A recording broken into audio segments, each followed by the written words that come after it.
I see a lot of these motivational speakers telling you what you need to do and how you have to go out there and grab life and don't be afraid and go to the mountain. And when you get to that mountain, build another mountain and blah, blah, blah. You got all the answers. You're born with common sense. You may not believe it, but you have the answers. They're embedded in there. You know them. Just like all of a sudden, what? They gave them wisdom and not you? Come on, we all have it. I believe a lot of it is in our DNA. We're programmed to survive. Not just exist, to survive, prosper, go forward, blah, blah. You get it. So what I'm saying to you is this. A lot of these guys, women, have good ideas. They're very motivational, but motivate yourself because you have the instinct, you have the knowledge. The lesson lies in learning, and by teaching you'll be taught. It's all there anyway, just needs to be sought out. Take those thoughts, they're embedded in your brain, that you already know the difference between right and wrong and how to succeed. How do you succeed? Perseverance. Just keep trying. Keep trying. It's not that hard, not that complicated. I notice every year people make resolutions and maybe 5% stick.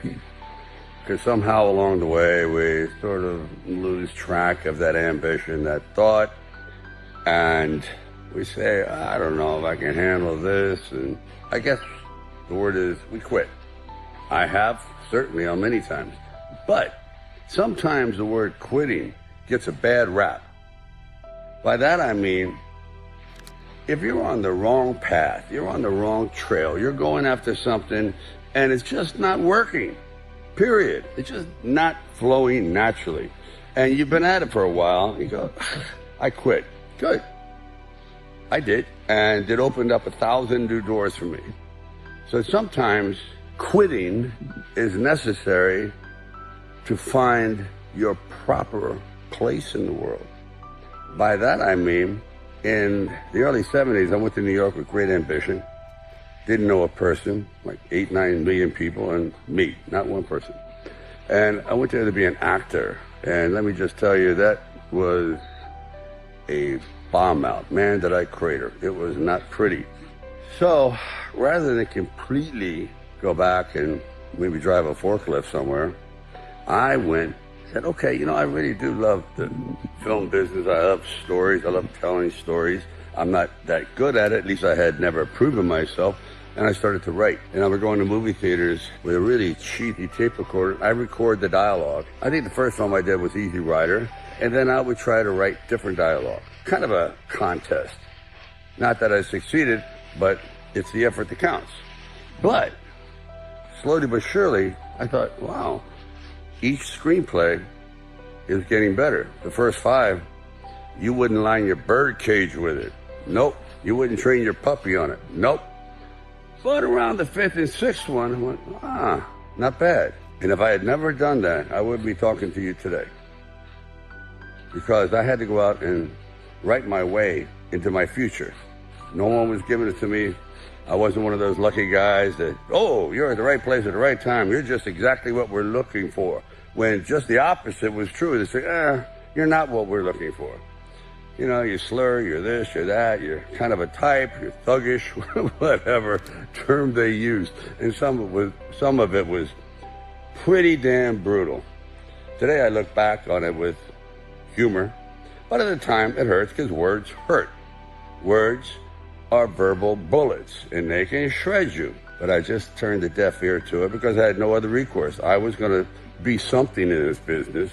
Not an actor, not a director, but a writer, which was the longest shot ever. So, in conclusion, sometimes quitting is great. Quitting causes you to go in a different direction that you normally wouldn't have gone in, and where you thought, I could never succeed in this. And lo and behold, that door opens, and all of a sudden, destiny pulls you through.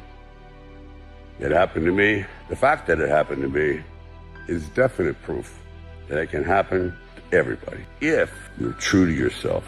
You never know what beats inside a guy's heart. The exterior belies the interior. So, I could go on about this, but it happens, folks. It happened to me. It's happened to thousands of people before me. Everyone's a friggin' underdog. Even the guys that are billionaires.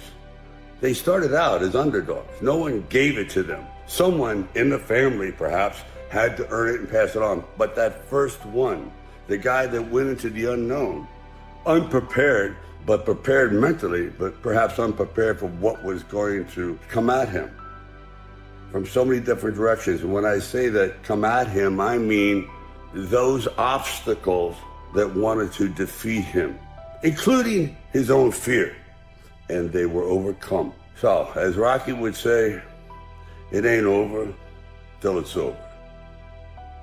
I was thinking the other day that even though we're on dry land, in reality, life is almost like living on water, which is a very, very strong force. In all water, that is a current. And that current will take you out to the ocean, where eventually you just get swallowed up by the sheer magnitude of everything. And once you're out there, you can't swim back. It just takes you where it wants to go, not where you want to go. And swimming against the current is really a metaphor for life. You just have to struggle. It's a struggle to achieve one's goals, which is really difficult. It's hard. People tend to minimize, diminish the struggle that is just getting by in life. Quite often it's just easy to go with the current, but to be an individual, to feel as though you did your best in the game of life, you got to swim against the current. And boy, it's fatiguing. But when you get to the other side, when you can climb out of that water and you're at the place you want to be, in that unexplored area, kind of like it reminds me of the extraordinary optimism of explorers. Imagine 1,000 years ago, setting sail for the complete unknown. You have no idea. At one time, they thought the earth was flat, and you just go over the side and you die, but you still went. Were there sea monsters, or this, that? I mean, all kinds of dangers. You're going into an absolute abyss. Yet, what keeps you going? Is you know there's something better out there if you're willing to face the danger, the unknown. That's the journey of life. And it's invigorating as well as challenging.